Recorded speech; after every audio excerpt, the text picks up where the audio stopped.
And we're back. Hello. Welcome back to Nonsense and Nothingness. In and in. You're here. We're here. Everyone's here. That's how this works. I mean, that's the point. That's one of the several points of this show. Yes. But as we said, welcome back to Nonsense and Nothingness, a podcast about anything but. Anything except. My name's Connor. My name's Seth. And you're in it for an hour, unless you get bored. And you're in it for not. a whole hour. But Get we're ready. in this for an hour. Get ready. It's going to be crazy. We don't know where it's going to lead. If you want to email us and join the conversation, you can do so at nonsense, then a capital N, then the word nothingness @gmail.com. Send us an email. We'll probably talk about it because no one listens to us yet. So if you send us an email, we're probably it will probably be answered. Yeah. Your ratios are real. They're looking good. Very high. Yeah, because whoever else you listen to, they probably get emailed by like thousands of people. Yeah. You might be our first. Would you rather be one of thousands or would you rather be one of one? One of one. One of one. Absolutely. Definitely. It's a bigger fraction. Yeah, we will respond to Karen from Idaho. You know. Yeah, we'd love to. There's Karen, if you're out there, look. I really hope at some point down the line a Karen from Idaho listens to this and is like, they were speaking to me. It's just to me. That's only to me. Great. They predicted the future. It's going to be great. Well, we'll hop into it. This week, we are drinking Texas blended whiskey. Yes, it's beautiful. Yeah, it is. What I like about this bottle, we'll talk about the bottle real quick. What I like about this bottle is that they have like a little bit of burlap-ish. Yeah, some kind of canvas material around the neck of the whiskey bottle. And what that does for me is it keeps the drippage from really going down the bottle. Oh, that's an interesting point. Okay, yeah. Also, I think that's leather. On the very top? On the very top of the cork, there's like... Yeah, it does. It kind of feels like it. I think it's a super distressed leather. Like, I really do. Because it's not cork. On the very top. So the cork is like, it's like a ring of cork and then this little leather piece in the middle. And it looks really rugged and so Texas. It's amazing. Yeah, that's a man's whiskey right there. A Texas man's whiskey. So on the front, it has in huge bold letters, TX. So yeah, you can't miss it. It is a blended whiskey, 41% alcohol, brewed in Fort Worth, Texas. Mm-hmm. So... I've got family in Fort Worth, Texas, so I'm actually kind of familiar with this whiskey. But let's get that delicious ASMR. Oh. That's amazing. That was so satisfying. Yeah, that's pretty good. That's a good one right there. But yeah, if you want to pour one out with us, please feel free. Absolutely. I think we need to really get. Is that where you want to be? Yeah, that's where I want to be. Okay. Once we line up social media and everything like that, once we get traction, I think it could be cool to post before the show what whiskey we're drinking. Yeah, absolutely. So that everybody can. We can take some artful pictures and put them up there. Oh yeah. I think that could only lead to good things. Only the best things. I watched a car commercial before we started this about an hour ago. Which one? It was for like the Ford Expedition or something like that. Okay. And they opened it up with a really interesting phrase. They said, after reinventing the definition for space. That's amazing. What does that mean? That's a wonderful marketing. How do you do that? The definition of space. Like, what? I don't get that at all. I think that's hilarious. That's a beautiful saying. I think that's hilarious. The marketing people at Ford, they know what they're doing. I forgot to taste this. And just went straight into my commercial experience. What's the nose like? To be honest, there's vanilla in there. Are you picking that up? Well, now that you mention it, yeah. Yeah, there's some vanilla. Yeah. I mean, obviously, it kind of does. It does smell sweeter than our previous whiskeys. It's not as much of like when you sniff it, you get this huge blast of alcohol like you do with basically any vodka. Or I think the monkey shoulder honestly had a really pungent in your face kind of smell. I would agree. Some vapor pressure from that alcohol. Yeah, it was less sweet. It was more alcohol forward is what I think was our synopsis. We rated it a 6.5. I think we did, yeah. Let's see where this one takes us. We're going rockless this time. Rockless. Here we go. That's nice. Yeah, for sure sweeter. That's an amazing whiskey. And I like that a lot. I think the No Rocks was a good decision, but That's I'm interested. Real good. It is. It's deceptively good. Like it's. Were you? I was like Texas. Expecting this one to be pretty bad. Apparently. I was looking at this one. I was seeing Texas. It was like a huge TX and prestige, and I was ready for it to kick me in the face, but it didn't. Well, you see, whenever I went to the liquor store. Okay. Which one did you go to? I went to Cellars. That's my go-to. I love Cellars. Cellars is great. Pretty close to here, actually. Mm-hmm. It's a little on the you could. There are other liquor stores in town that you could get the same bottle for probably $2 or $3 cheaper. Absolutely. But it's $2 or $3. I like the convenience of Cellars. I like the fact. I like its atmosphere. Yeah, it's like a hipster kind of it's liquor new, store. It's clean. They have one of those iPads. Yeah, I know that nothing sketchy's going on. Mm-hmm. That's what liquor stores got to fight. They got to fight the sketchiness. But I feel like with liquor stores, it's either a sketchy bottom of the barrel kind of thing or like high end nice place. There's very few in betweens. And I feel like Cellars is kind of in the in between point. It's on the hot, nicer end, right? But I think it's kind of working that middle ground. You know what I think? I think is there like a law against chains of liquor stores? Because you think about that, like there's no franchise of probably because of how state laws and liquor laws switch. Probably different. It's probably really hard to. So I think it's a lot of local owned kind of places, and I think that contributes to the sketchiness or the high endness. But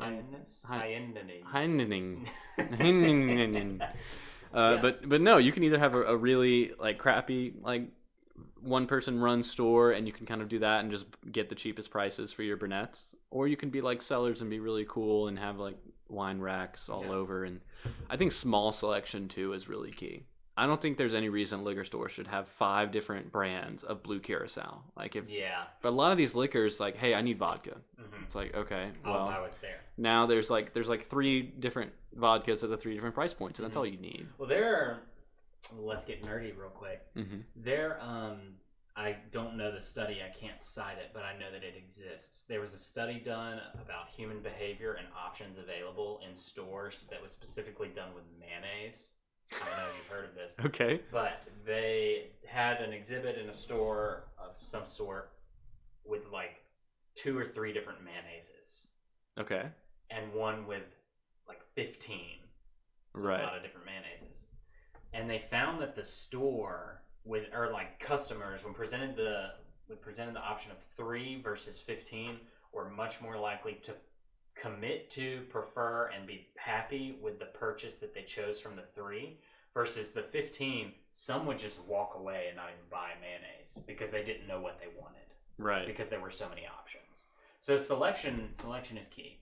Yeah, sure. yeah. I think it's interesting from a marketing standpoint if you look at Walmart versus like Costco, because Walmart and a lot of retail store strategy for a long time has been, let's get the most options, the lowest prices, and just have the best distribution to allow this to happen. For sure. Whereas a place like Costco is like, okay, we have we're going to buy 100 million pallets of Bounty paper towels, and that's all we're going to get. So we'll just sell you a ton. Yeah. And Bounty's like a pretty good paper towel brand. So I definitely agree, and I see the transition in modern day marketing. Yeah, it's interesting, but I appreciate that Cellars probably has like a total of maybe at any given time it rotates. There's new whiskeys. That's another big thing too. Because if it's the same thing all the time, especially for what we're doing, we need different whiskeys to be available. So if you just keep the same stock, I mean, that just gets kind of boring for everybody. It does. But what I was gonna say is, whenever I was going to buy this whiskey, I was looking at all these different choices, all these different bottles, and I like to think that I know at least a little bit of how to buy whiskey, because that's one of those things that if you don't know at least a little bit about the whiskey market, you can get screwed over big time. Mm-hmm. Because bottling is huge. Right. Because on your top shelf, you'll see some super ornate bottles that look great. But what you'll find is that those bottles The top shelf. Yeah, or not all of them, but some of them. There was one bottle. A lot of the bottles looked like this Texas bottle does. It's just a cylinder with a little bit of decoration on the neck, and the cork's different, and their labeling is different. But it's a fairly simple bottle when you get down to it, right? Not a lot of stuff written on it. You can see a lot of the whiskey in it. Mm-hmm. Looks really nice. There's no ornate glass work of any sort. Nothing like that. It's not anything crazy. But you'll see some bottles. There was one bottle in there that the bottle looked like a decanter, and it was a round, like it was a disc on the bottom that came to a sharp neck and was like a 7-inch to 8-inch tall neck, and just like a big cylinder disc at the bottom. Right? So I'm thinking like frisbee with like a garden hose. Basically, but it was elegant looking, and the top was like a diamond of glass, super ornate. Yeah. And I looked at that and I said, that one's bullshit. And so I picked it up. I looked at the label and it said bottled by. And anytime it says bottled by, that's dangerous. Not all the time, but bottled by is different than distilled by. Interesting. Distilled by means that those people made it. There are a lot of companies that do these ornate bottles, and they will sell this ornate bottle for $60 to $80, however much, but really it's a $20 or $30 whiskey in there that they bought from somebody else. Right. Because the whiskey business is all about aging, right? That company may make some really good whiskey, but it's sitting in barrels, and it has to for anywhere between 3 to 10 years. Right. And so for those 3 to 10 years, they don't have anything to sell unless they buy it from somebody. And so they buy it, put it in an ornate bottle, but they have to say bottled by. So if you're reading a label and you're buying a $70 or $60 or $80 bottle of whiskey and it says bottled by, you need to be careful. Yeah. Maybe do a little research, but that's just my tidbit on that. But this is a really good whiskey. I like it. I do too. My cousins like this whiskey a lot. So I would recommend. I think it's awesome. I love the upfront flavor it has. I think with whiskey, I want some flavor. If I'm just drinking vodka, then like you're not really going to get a whole. You just want the alcohol. You just want alcohol. But when you go and buy a whiskey, you want something that you can drink straight, A, because it looks cool, and B, you don't want your palate to just be overtaken by alcohol, because that can happen with a lot of whiskeys. And I think this one makes a really concerted effort. Like, okay, we're going to develop like the flavor of the whiskey, the flavor of vanilla, and the flavor of honey, and they're going to like put them all together and say, boom, this is our flavor palette. And I think when you go at it with that kind of idea, and you make a strong stance about like what you are, what kind of whiskey you are, I like that better than just kind of shooting in the barrel. Yeah, I appreciate that. So I feel like you didn't really like the monkey shoulder last week. No, I did. It was definitely stronger, but it would not be a daily drink for me. Yeah, it wouldn't be a go-to. This could be a go-to for me. Yeah, absolutely. Right I think now, it's great. Of our 3 whiskeys, 4 Roses and Texas Blended, pretty good.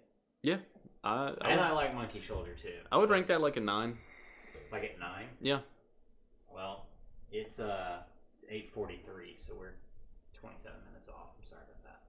17 minutes off. You punny bastard. But anyway, yeah, I saw that car commercial. Just a callback.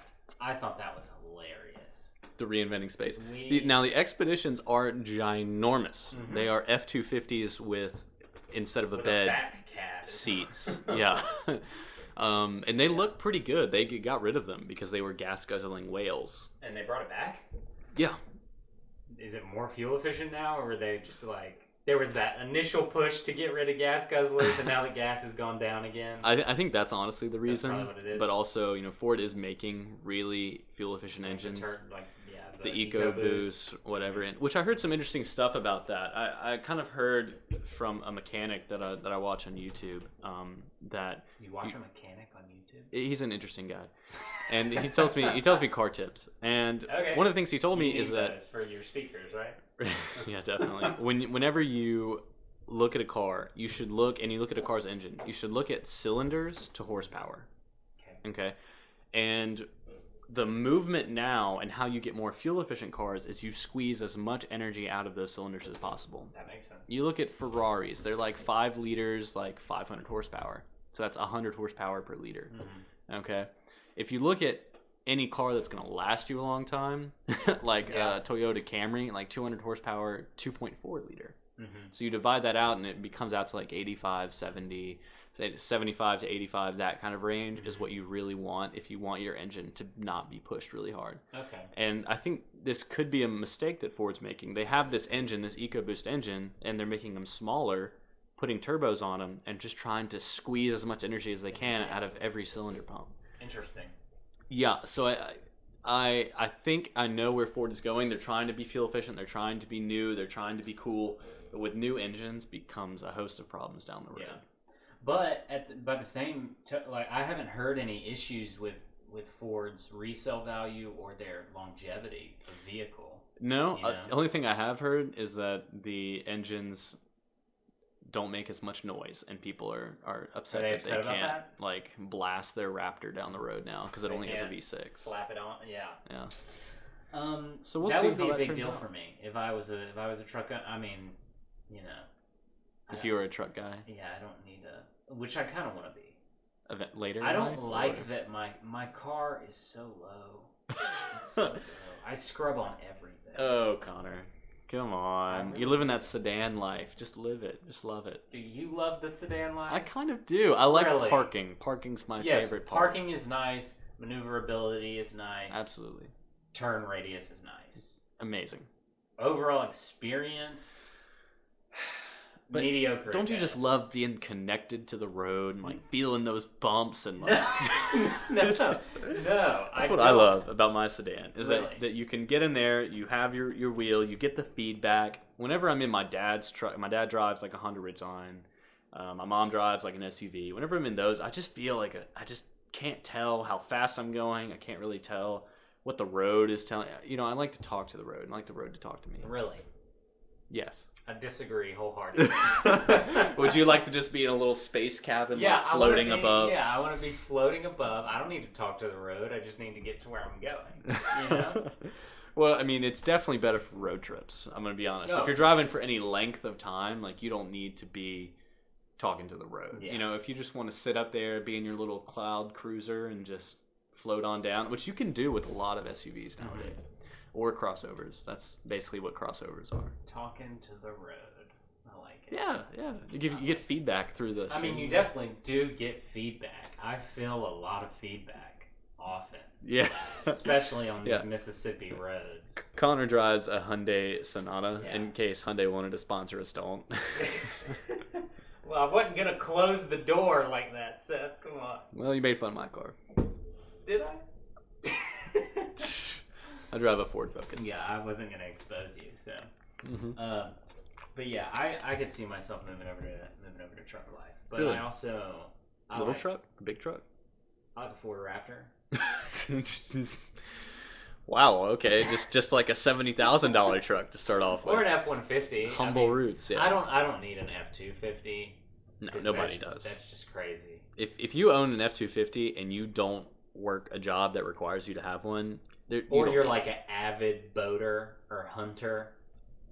I mean, I guess. If you need to tow like 15,000 pounds behind you, then yeah, I guess you need the F-250.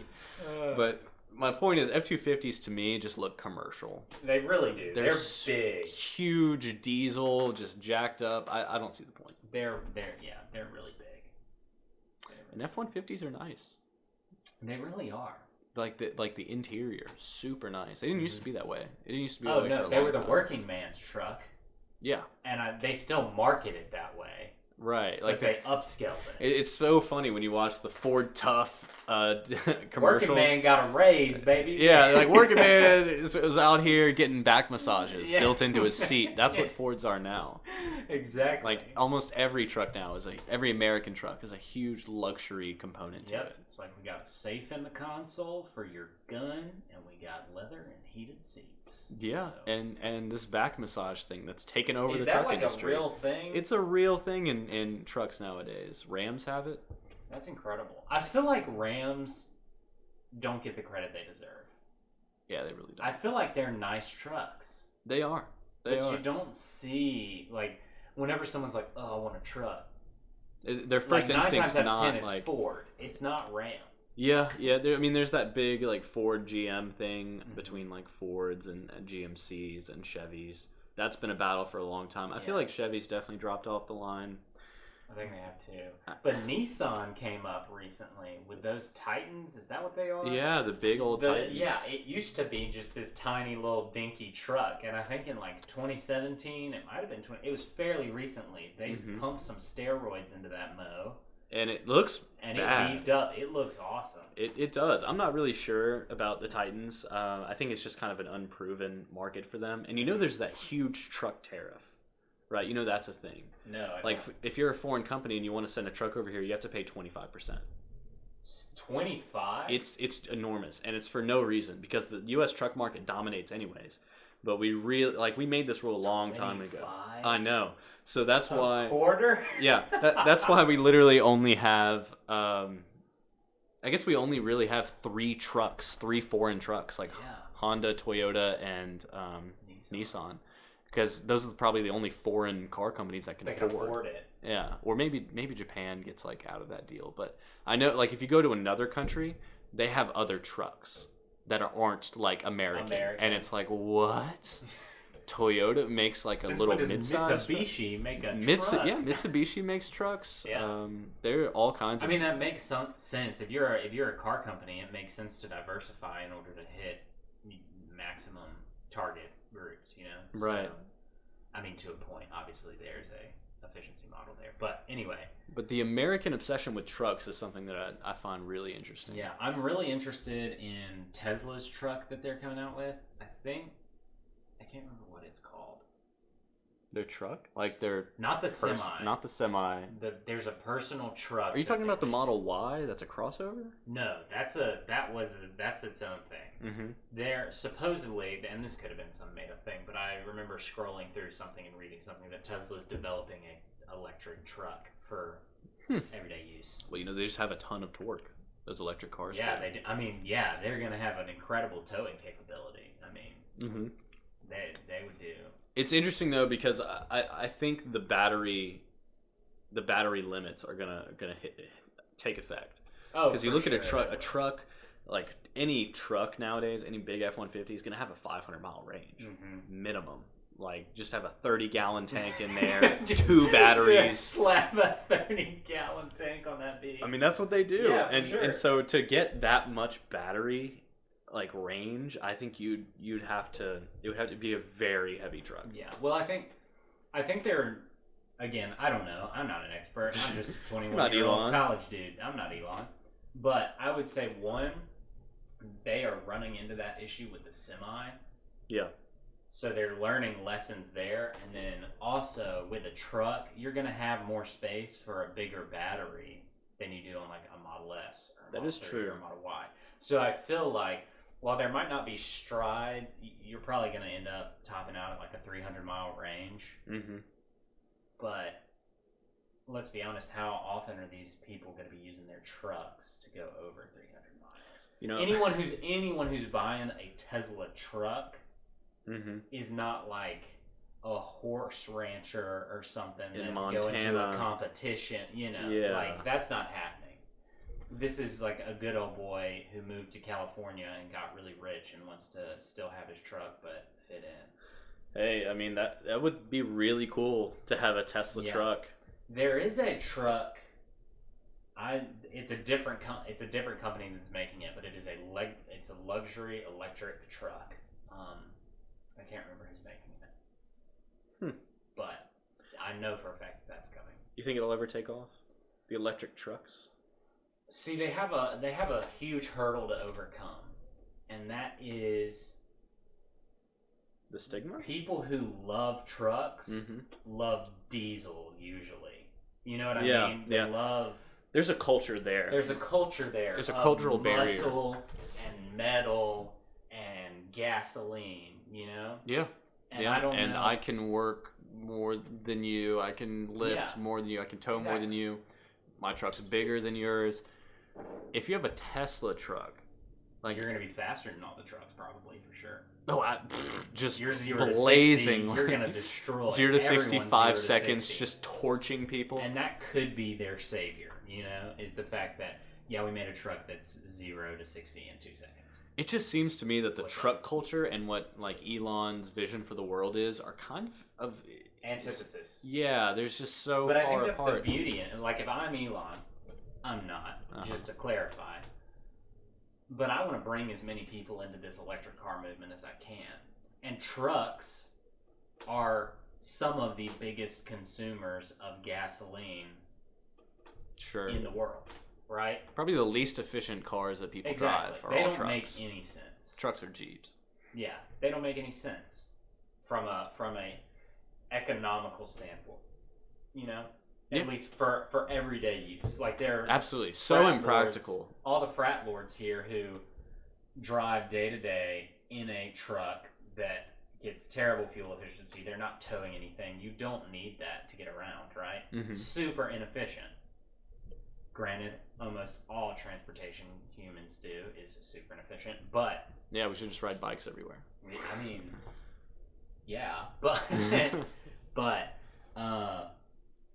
if I'm Elon, I'm trying to get as many people into this movement as I can, and if I can bring these guys a truck that goes 0 to 60 in 2 seconds, and I have the artificial rumbles that mimic as close to possible those grinding of gears and that metal and everything in between, I think they've got a good shot. I think it's going to be rough, but I think they have a good shot. I think there's a perception right now that when you buy a truck, or maybe there used to be this perception that when you buy a truck, you buy a machine. Yeah. And then the parts of the machine that turn it into a car are kind of they're accessories. Like we're talking tires, the suspension, we're talking the lights, the interior. Like what you buy when you buy a truck is you buy the engine. Mm-hmm. And I wonder how that's going to play with Tesla. Like how are they going to allow you to customize it? I'm sure it's going to be very difficult to put in like any kind of extra electronics, you know what I mean? So if Tesla wanted a truck like that, I think they'd also have to put up like a custom Tesla truck company or something that would like lift it up and do a bunch of crazy stuff to it. Yeah, Tesla Customs. That'd be really cool. That would be a challenge for sure. But if anybody can do it, it's Elon Musk. Yeah, it never stopped him before. Yeah, so why would it stop him now? It wouldn't. It's one of those things. Nothing can stop him. Yeah, exactly. But anyway, we'll see where it takes us. Yeah. I say like that, like we're part of Tesla, but we're not. we're part of the movement, Connor, because we talk about these issues. We're part of Sweet Vines. That's what we're part of. That's for the viewers. That's our failed chapstick company. It wasn't failed. It was a success. We made money. We did make money. We made money off of a very small investment, but it was a lot of fun. I'd say we could bring it back. But are the bees still dying? It's super random. Like in general, are bees still dying? Yeah. You remember that was a huge controversy, like world-ending controversy a couple years ago? You had colony collapse disorder is what that was called. Mm-hmm. And that was from, as far as we can tell, our best estimations are being humanity's. This chemical cocktail, this pesticide cocktail that was affecting hives across the world. Was it a pesticide? Yeah, or it wasn't even a single pesticide, because a lot of these pesticides were formulated to target specific insects. Mm-hmm. And that was their whole selling point. But it was whenever you started mixing pesticides, and I'm not an expert on this, I could be misstating some sort of misinformation, so if you're truly interested, you should do some research. But it was a cocktail of various chemicals from these pesticides that made bees just leave their colonies, like never come back. Wow. And so you would have these colonies that would just start to lose workers out the waz. Out the waz. Short for wazoo. Yeah, exactly. For no apparent reason, Mm-hmm. And that would cause the colony to collapse, obviously. Yeah, that's not fun for the bees. And what's super interesting, I've learned a lot. My dad keeps bees. That's kind of his hobby. Mm-hmm. One of his many hobbies. He's a man of hobbies. And what's really interesting is in this process, because I've been learning along with him, he's taught me a lot about it. Colonies are so fragile. We went into winter with like 20 colonies. We came out of winter with 3. They die hard. Like, did they all just die, or did they move? Or... Yeah, no, they die. They freeze.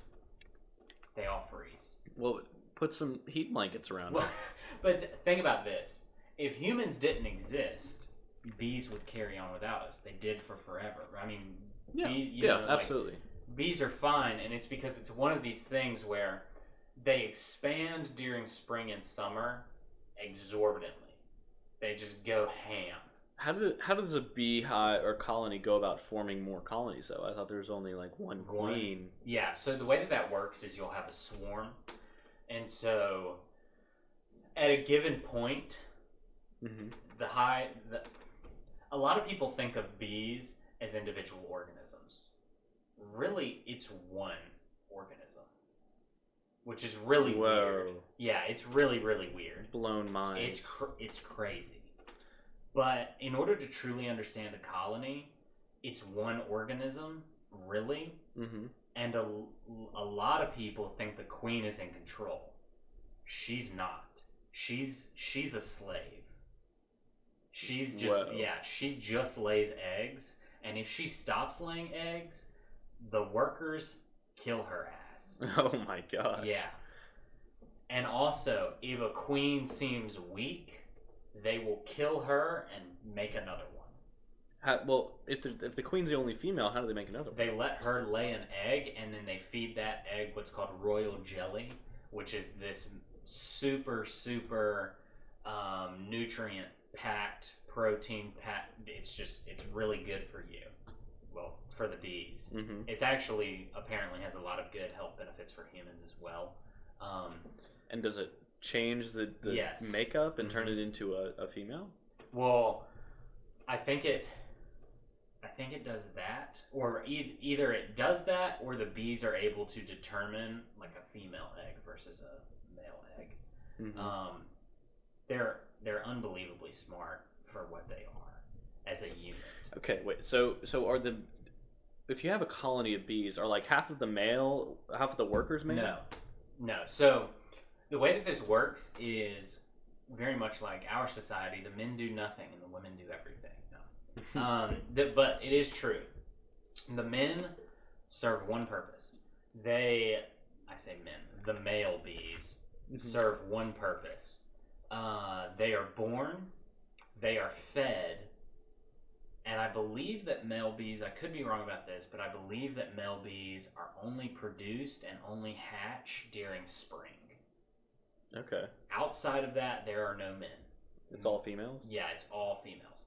All worker bees are all female. All the males do is hatch, eat, fly, go have sex with a queen on her mating flight, and then they die. Damn. And if they don't mate and they come back to a hive, the workers kill them. Wow. Bee society is brutal. That does sound brutal. And also, a queen only mates once in her life, and she's mated for life. And like, she only mates with one bee? No, she'll mate with multiple bees, like on her mating flight, but she only goes on one mating flight, and that will last her years. So she just collects all this sperm. She's like been inseminated for years on one flight. Isn't that crazy? Connor, what the heck? Yeah, bees are crazy. You need to be looking into bees. Everybody needs to look into bees. There's a book. It's called it's called Bee Democracy or something like that. Bee Democracy? Yeah, where bees, the worker bees communicate to each other, and they decide what happens with the hive. They decide when it splits, when a new queen is produced, when to kill off a queen, etc. They do all kinds of crazy stuff. No, that sounds amazing. Yeah, they're super intricate organisms, and it's this super organism. It is the quintessential hive mind of. It is a lot of individual, simple organisms that come together to make one truly intelligent organism that knows what it's doing. So, yeah, bees are underrated for sure in a lot of ways. We should study this. There should be a bee class. Oh, well, yeah, I mean, there's like There's a whole bee subculture.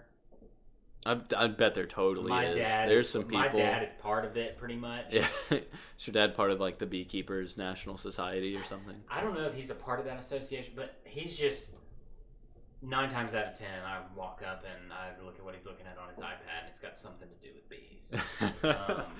Dads love iPads. They really do. I don't know what Dads love iPads. No one else really loves iPads, but dads. My dad has his iPad, and he looks at it only one time of the day, and it's when he's taking his like afternoon dump, and he just he goes into the guest bathroom. And he's in there for 30 takes minutes. his iPad. It's like an hour. He'll Really? just sit in there and just scroll through, and then he'll come out later, and it'll be destroyed, the bathroom. And That's but incredible. he always has his tablet, and I think dads really enjoy tablets. So your dad only looks at it once, is what you're saying? Once a day, yeah. Okay, about see, an hour. my dad, it's not like he's addicted to it at all, but it's always in reach of him. Yeah, You know? yeah. And if nothing's really going on, he's reading something on his iPad. He's never like wasting time. He's either reading about bees or reading about some sort of bird. My dad likes bees and he likes birds. Battlestar Galactica. Yes. No, that's really cool. Your dad is a man of hobbies and a naturalist, I would say. I think he just loves being out there. He really does love being out there. He is convinced, and I don't blame him for this. He's convinced that whether the apocalypse happens or not, he's gonna be prepared. So, is this in preparation, or if he thinks he's already prepared, then he doesn't need to he's worry? not fully prepared, but his phrase is, when shit hits the fan, I'm gonna be ready. Like, that's what he says, basically. So he's starting his bee culture. Like, he keeps pigeons as well. Right. Yeah. And is there a purpose to the pigeons? well, he likes them. One, Okay. he thinks that they're a pretty bird. I agree. But he finds pigeons to be very interesting and very cool for the simple fact that you can take them 500 miles away from their home to a place they've never been before, and they will find their way back home. Like, that's what homing pigeons do. Wow. Yeah, that's their thing. That is cool. So he finds that to be really cool, and he used to race them, and he doesn't do that as much anymore, but he does just like to keep them, have them, let them fly, watch them fly. They're pretty birds. But yeah, if the apocalypse goes down, we've got pigeons for meat, we've got bees for meat, honey, yeah, we've got fish because the pond on our stock the property, pond, yeah. we've got the pond is stocked with like 4 different types of fish. Mm-hmm. Yeah, I mean, no, that's a great way to do it. It's just to have basically a couple or 3 live ecosystems in your backyard. That's amazing. He's a resourceful guy. My dad's one of those guys that if you ask him a question, he's never gonna say I don't know, and not in the sense of he always has to have an answer. He's gonna say, "Give me a second." Yeah. And he'll go learn what it is you just asked him. You know, if Right. he doesn't know what it is, typically he's able to come up with an answer. And I think that definitely rubbed off on me because as I'm getting older, I've dated my girlfriend for 3 years now, and in a lot of my friend groups, I'm the guy that people just ask random facts of, and a lot of that is because my dad, you know, that was his role. Is I'd be like, Dad, how does this work? And he would either look it up and find it, or he just already knew it because he was curious about that thing as well. And so, that's awesome. yeah, I think curiosity is super key, and I think it is a dying trait. It's tough to have curiosity when you have Google. True. Well, that's the thing is that you can use Google as a tool of curiosity. I think a lot of people are just super lazy, and they're so willing to just say, I don't know. Yeah. Yeah. And they don't take that next step to say, I don't know, but I could read for 30 seconds and become at least mildly more educated on the topic. I will say that through my engineering career here, what I've learned most is what it means to like really understand something. Like if in engineering, if I'm looking up something for a paper, if I want a really surface level understanding, I can go to Google and I can figure, okay, like, well, this equals this, or this causes this. But it just gets to the point where, like, if you really want to know something, you're going to have to look at higher educational standards of whatever topic you're looking at in a textbook, journal articles. It makes me appreciate more like the specificity of knowledge, right? That you can go super deep into one specific area, and I think that's at least for me, that's very fulfilling. Just being able to go super deep. But for general stuff, for maybe if you just want like a quick answer on one little thing, I think Google. But to your point, it also Google gives people a false perception of knowledge, right? Yeah. If something's a Google away, do you really know it? I think people think that they do. Yeah. I think there's a difference of knowing of something, being aware of something, and mildly educated, and then being an expert in something. And fully understanding. Yeah. I don't think that you're an expert or you have a full understanding until you can adequately teach it to somebody else. Yeah, that's fair. Because if someone can... You can teach someone else to do it. Yeah, exactly. And so, like, I have a fairly good understanding of differential equations. I could not teach it.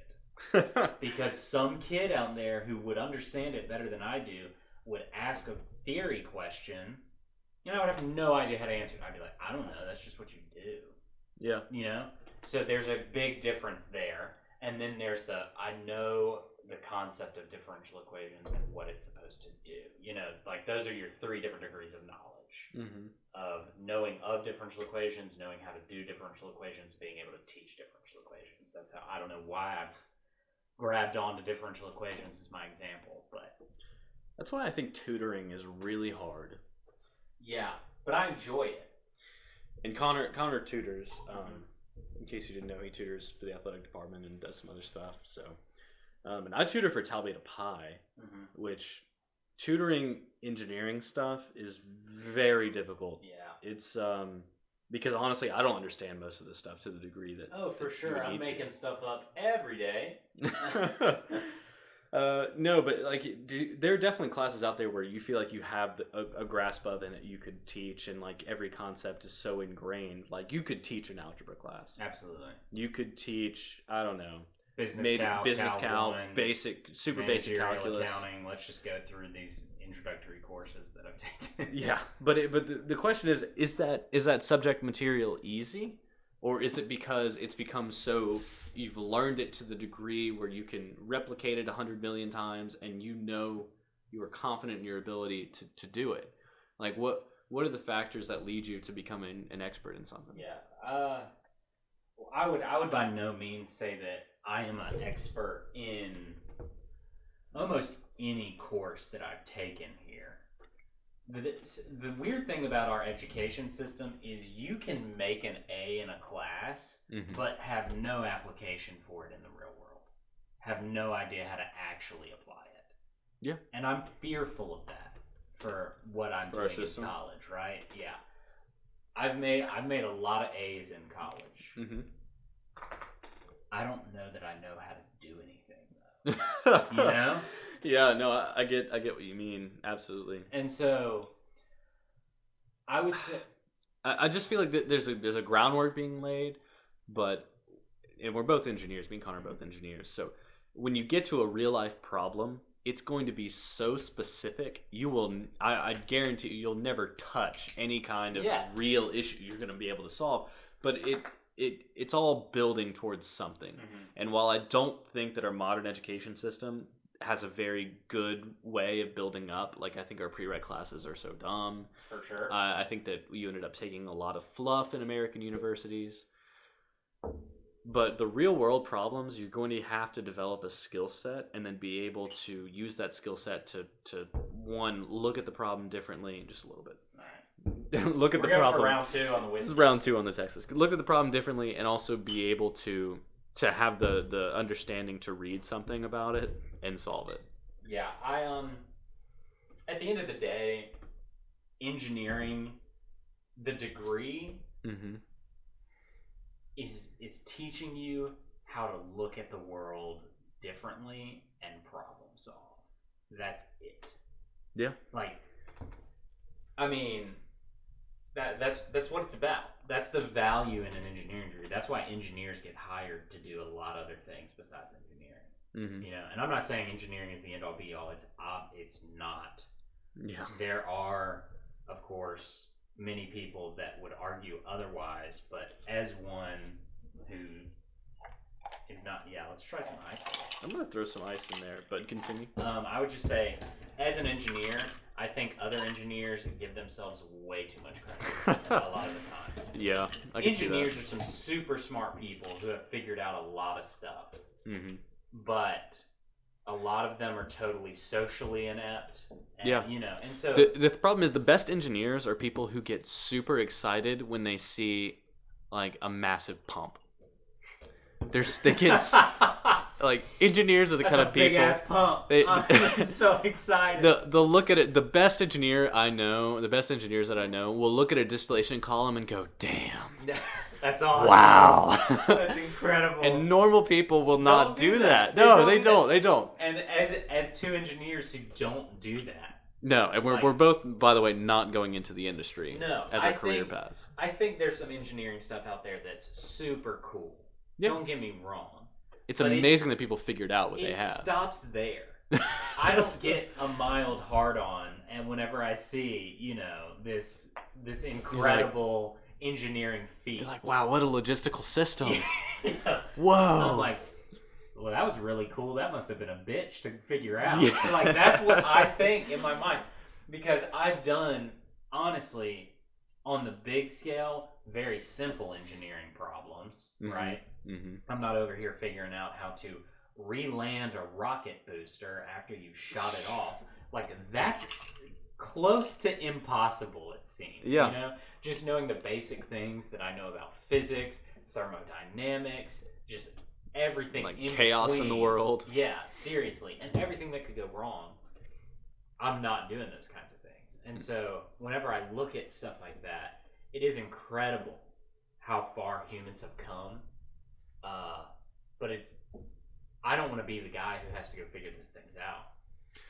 Right. And I think very few people are. And I think if you want to look at the bigger problems in engineering, you A, have to have a passion for it, and B, have to have a PhD, which not a lot of people want to do. Like, people in engineering, right? Passion or PhD. The industry pays so much for engineering, I'm starting to realize, because it's kind of a bullshit job. It kind of sucks. It's not fun. Like, I don't see how people, like, unless you're one of the people who gets a hard on every time you look at a distillation column. Yeah. It's not fun. Like, you learn this skill and then you apply it to super specific scenarios within a company for the grand purpose of making Exxon another $1 million a year. And you don't get a cut of that. No, that's your job. But that's a skill set, and that's a good skill set to have, and it's a valuable one, and it contributes something to society. Mm-hmm. So, you know, I understand why people do it, and I think it's a noble career if you want to do that. But there are people who are legitimately excited about it. Yeah. And that's what's great, because you have to be, because it's so mentally taxing. And I feel like because of the big paychecks, there are a lot of people who are in it for the wrong reasons. Yeah, I would agree, and I think that those people, that's whenever you get into the whole soul-crushing job scenario, you know, of this 9 to 5, and sometimes more because it's an engineering job, and depending on what you're doing, life can suck some weeks. That is in a lot of fields, though. I mean, the 9 to 5 cubicle grind, like, that's not an engineering thing. A lot of business people do it too. Yeah, it's not engineering specific, but I think the thing that can sometimes, I mean, there's a lot of jobs that are like this, but engineering being as mentally taxing as it is, and then you get paid a lot for that, but if it's so mentally taxing, you also hate it, you know, that's where you run into your soul-crushing job scenario. And so I think for a long time, especially as whenever I was younger, coming in freshman year, I for sure fell into the trap of, well, if I'm not an engineer, I'm not going to be anything. And money, the almighty dollar, is what's king, and no one's going to listen to me if I don't have money. Mm-hmm. That's a real force. Yeah. Especially at this university. But it's not true. No. Yeah, it's absolutely not true. People care about people of influence and who have drive and fire underneath them. And what's really interesting is you can pick those people out pretty quick.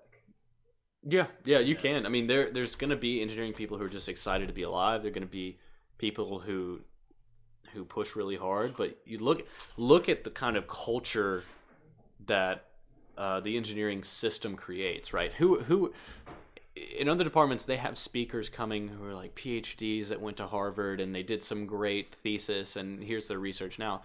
Who comes and talks at engineering lectures? Companies. Yeah. In the engineering world, you're at the top. Not if you created some new pump that will save like 10% energy, save the corporate. No. The people that come and talk to you are company reps. Yeah. And they're the ones that come and say, hey, I'm successful because I made it into XYZ company. And I get a big bonus every year, and I'm going to Thailand and making 3 times my salary next year. That's what it means to make it. Yeah. I don't know how I feel about that, but I think it's definitely should be there. But that room should not have 1,000 people in it. Yeah, I agree. And by the same token, just being in the engineering field and seeing that, being part of that, I don't think that would make me happy. Of being in the getting hired at X large corporation and moving up the ladder. Yeah, because that's what you have to do. Over year, you go in at your entry level job and you're making, as an engineer, anywhere between, on the low end, like 50 to 60, on the 55. On the high end, you can start at 6 figs. You can. I have a friend who is, which is kind of crazy.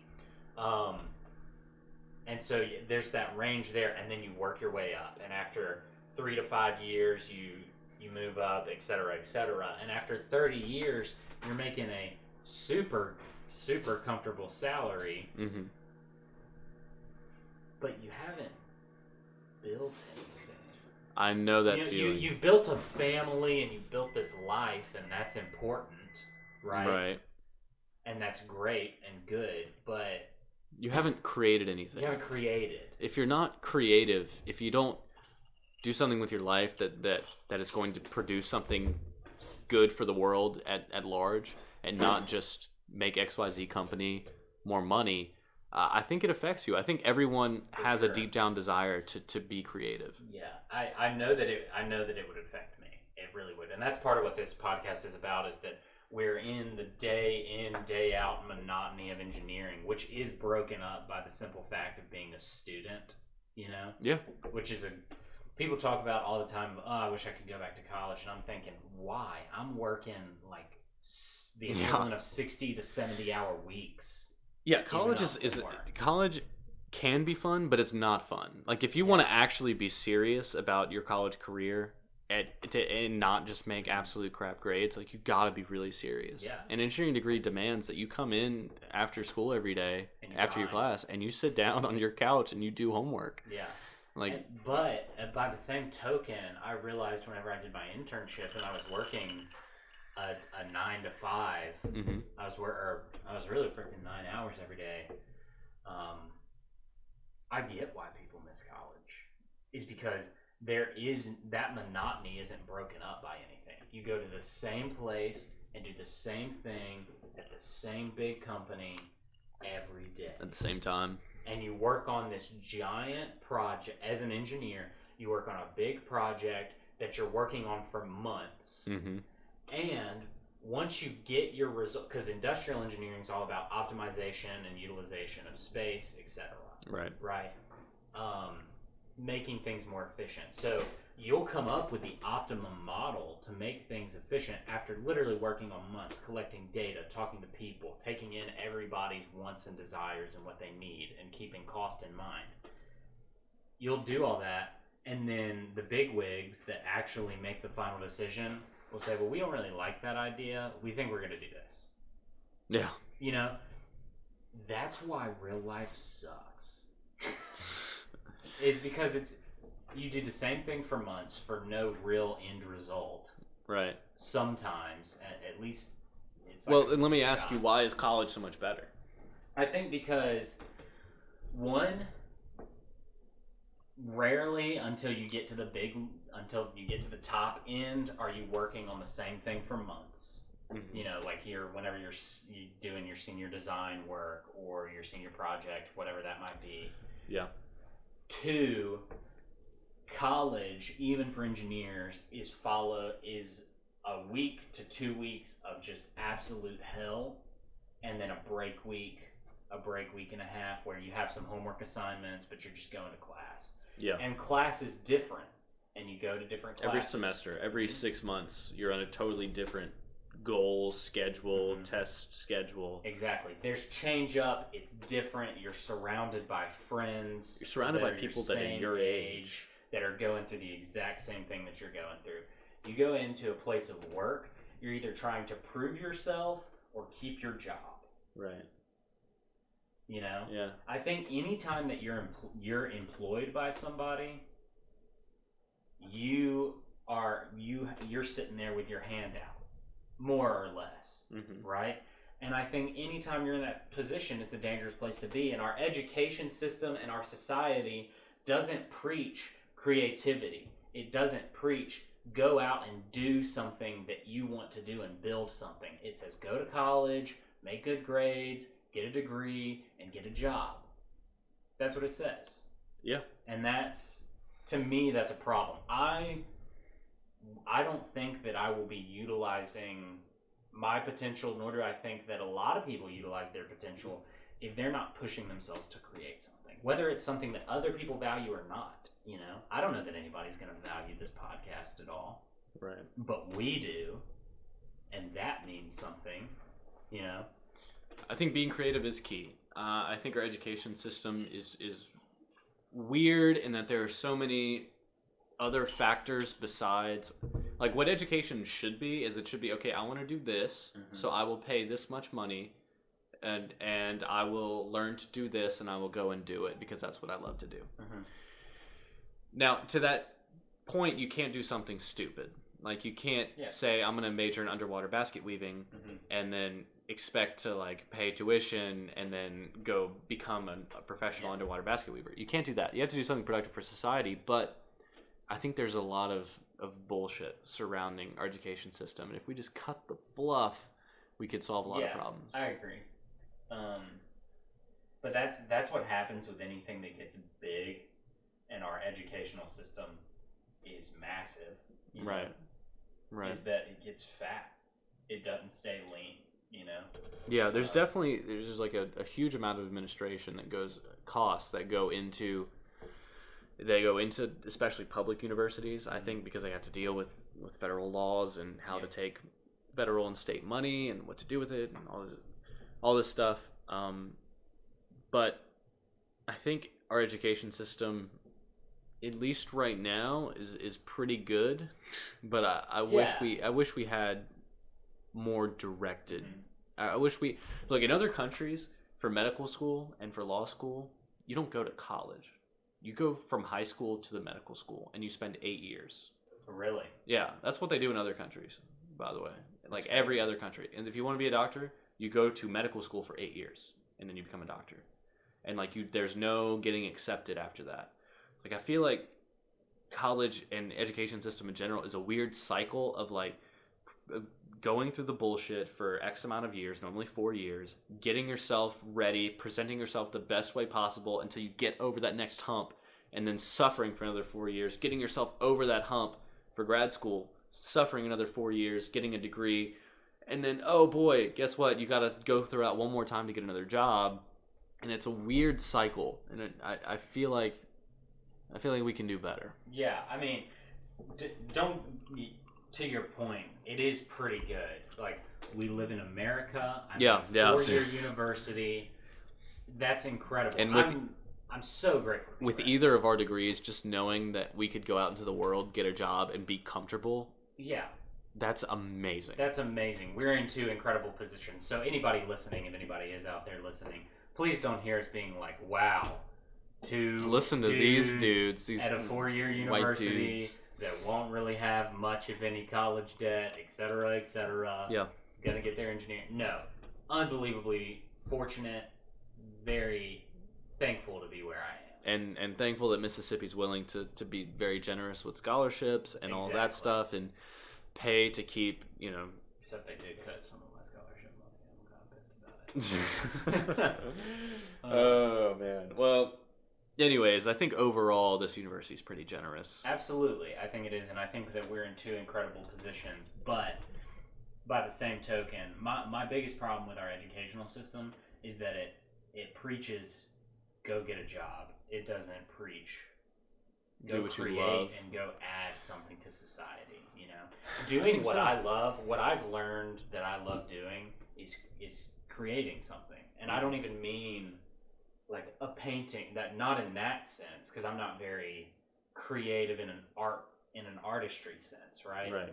But creating something like this podcast or Sweet Vines. I'm sure we'll talk about that at some point in detail on the podcast. That's a fun one. It really is. We should do a whole Sweet Vines episode and make some more chapstick. Yeah, we could.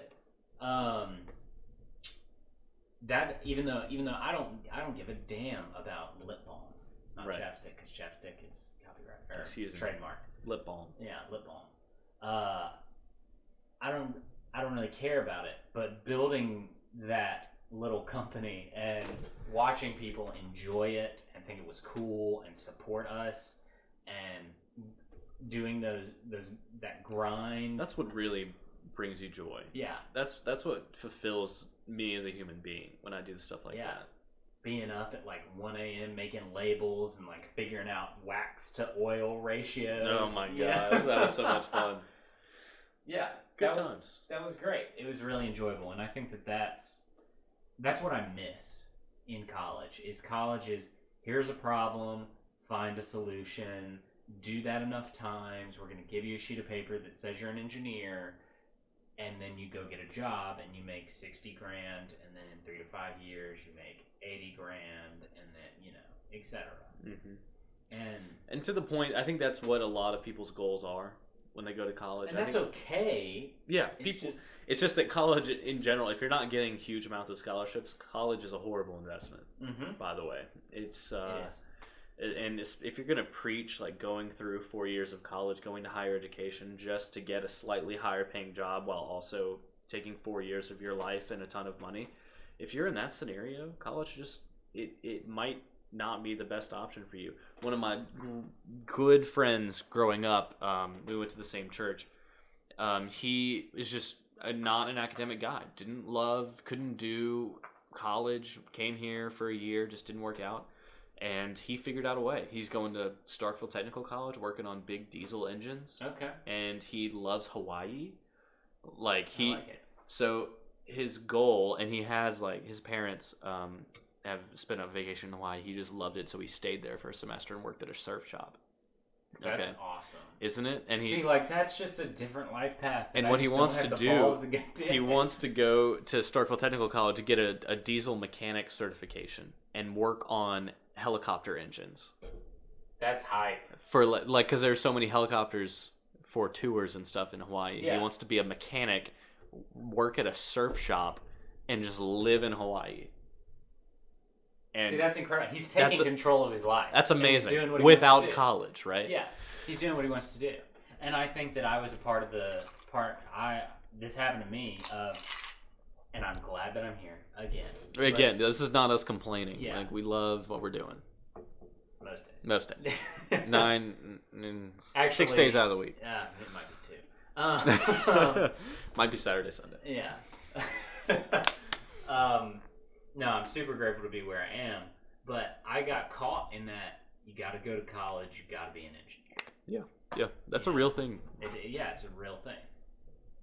Especially in high school when people were talking and be like, "Oh, what do you want to do?" And if you don't say engineering, pre-med, they're like, "Oh, that's cool."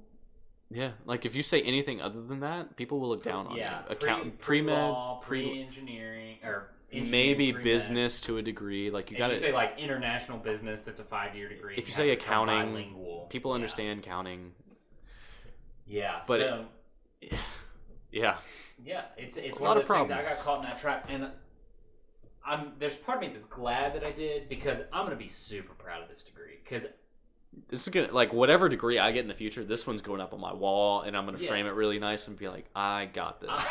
Yeah, I'm gonna be like, I, believe it or not, am an engineer. And that's crazy because I don't consider myself a super technical mind. That's what I've always struggled with in school. But yeah, I'm thankful I'm here. But it's a grind, and there are many days that I wonder if I am yet to really take control of my life and do something that I really want to do. Well, hopefully you will with grad school and the horizon coming, but I hope so, because at some point I'm going to die. And hopefully I take control of my life in between now and then. Hopefully everyone takes control of their life in between now and death, because we only get to run this experiment one time, at least as far as we know. So. And on that note. Yeah, on that note, we'll, man, that was cheery. Oof. Yeah. But I enjoyed this one. It was a good time. This was a good time. Texas whiskey. Yeah. What do you give it out of 10? 9. You give it a 9? Yeah. You like it more than Four Roses, huh? Just a little bit more. A little bit? I just like the taste of it. That's my personal whiskey. I think Four Roses is probably a better whiskey, but to me, if I have this and Four Roses next to each other in a scene of a long day, I might just have to take a shot of Texas. Man, we might have to do one of these episodes is going to be a taste test episode where we blind. Well, and we rate them. Oh, that might be good. Yes. That might be good, where we do a blind taste test of past whiskeys we had, see if we can identify them. Yeah. And then we rate them as well. That'd be amazing. I think once we get a healthy number of whiskeys through here, because so far we've had 3. Yes. So once we get a healthy number, we'll make that happen. But thanks for tuning in and joining us. As usual, it's a pleasure. Yeah, as always, Connor. Yeah. Oh, and if you want to email us any questions, you can go to nothingness@gmail.com. Send us your questions. We'll be happy to answer. This is Seth. This is Connor, and until next time, be nothing.